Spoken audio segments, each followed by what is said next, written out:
Inktober belongs to the artists. Inktober belongs to you. In this video, I'll be showing you the process I used to create each prompt for Inktober 2020. I'm using the Moleskine watercolor sketchbook and waterproof black India ink.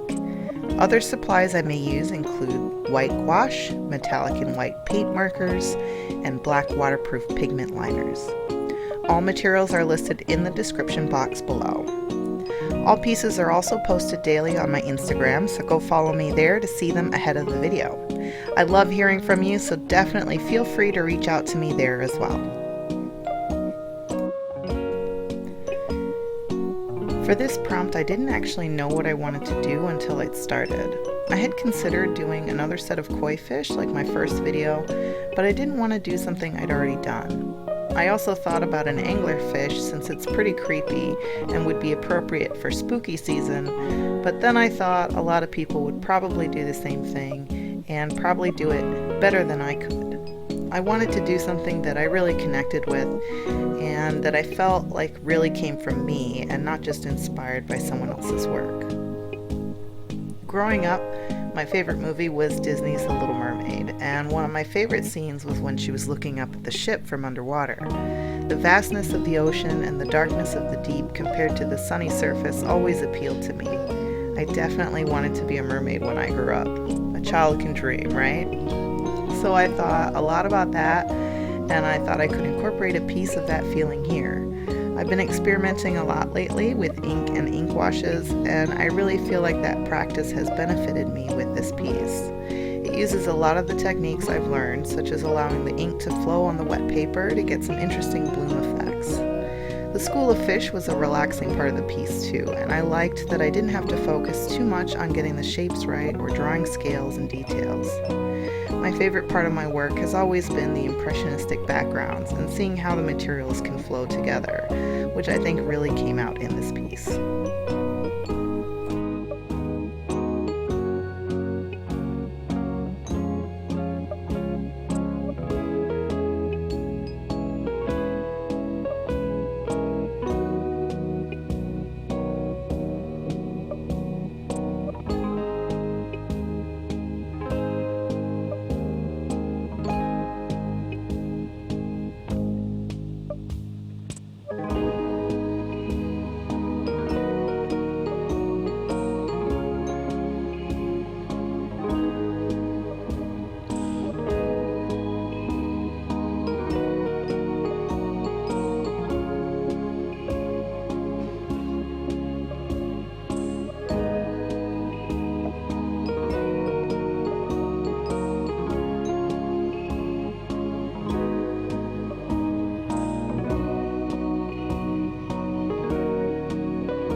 This prompt was actually kind of hard for me to figure out.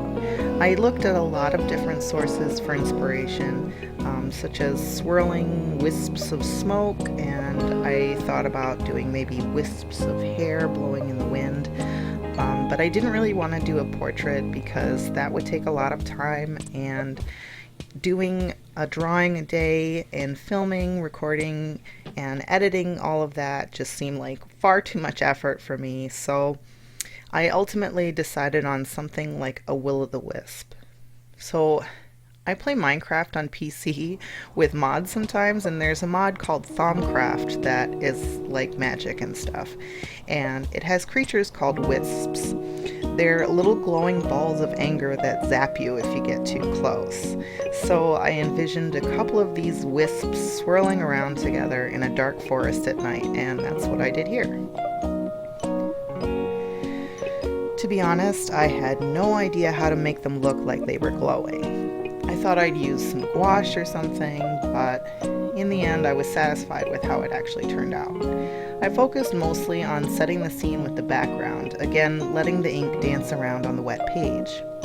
I wanted to make sure the trees looked like they were really dark, but reflecting the light coming from the wisps. And I didn't know how to achieve that effect, but I think it came out all right in the end.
For bulky, I actually had a more difficult time coming up with something to draw than I did with wisp. I didn't want to do like a guy with lots of muscles because, as I said earlier, I didn't want to deal with having to draw a figure or a face.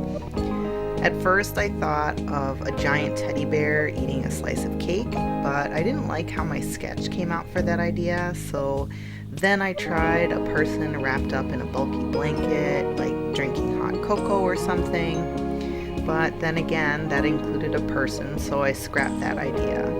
Then I thought about maybe like a bulky bag, like Santa's sack of presents or something. But that idea didn't really resonate with me, and it seemed kind of out of season. So then I thought of a bulky wagon with logs in it, covered in snow, and that really clicked with me. I think the biggest challenge for me in this piece was drawing the wagon in a way that didn't look cartoony, but also didn't require a lot of precision and detail.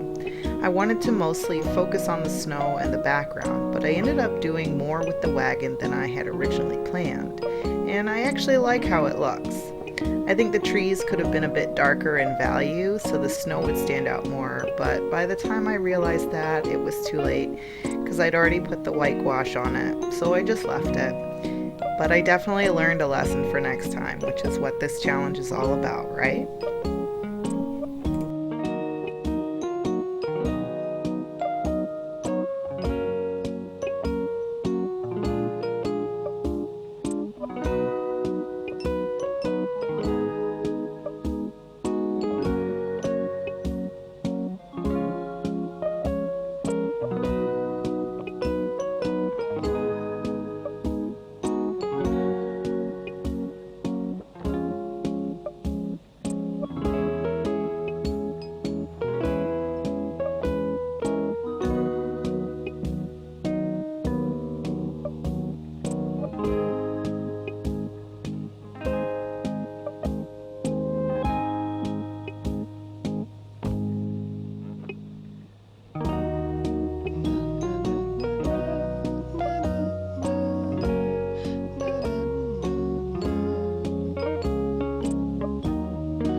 If you enjoyed this video, let me know by giving it a thumbs up and tell me what you thought in the comments. Make sure you're subscribed so you don't miss any future videos. Thanks so much for watching. Bye!